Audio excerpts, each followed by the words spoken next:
And for more on this threat, we're joined on the phone by Wassim Nasr, France 24's terrorism specialist. Wassim, I want to start with the seriousness of this threat. You've said that you're surprised that the Islamic State group hasn't already carried out an attack. Why is that? Well, actually, yes, because I'm surprised they didn't carry out an attack yet. I'm also surprised because they are not issuing any statements regarding their operations in Afghanistan since almost 10 days. Which is very particular to them since they are very active in this country. And as Catherine said, they already conducted many attacks in Kabul, many deadly attacks using bombed cars, using IEDs, using suicide bombers, and even bombing with rockets, like the latest attack against the presidential palace before the takeover of the Taliban. It was the Islamic State who did it. And when we see the gatherings around the airport of Kabul, it is a kind of a target of choice for them because of the number of Westerners or dual citizenship persons, or even Afghans that they consider as traitors and that they consider as can be killed, actually. And they will be making a point against the Taliban, since they are at war with the Taliban, saying that the Taliban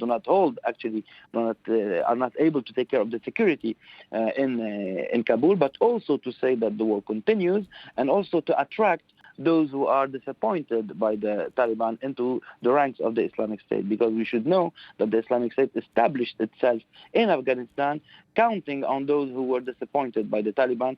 Some very known military commanders vowed allegiance to the Islamic State, which gave them a foothold in Afghanistan. Could you flesh that out a little bit for us? I mean, why is it in the interest for this group, ISIS-K, to carry out an attack? What could they accomplish?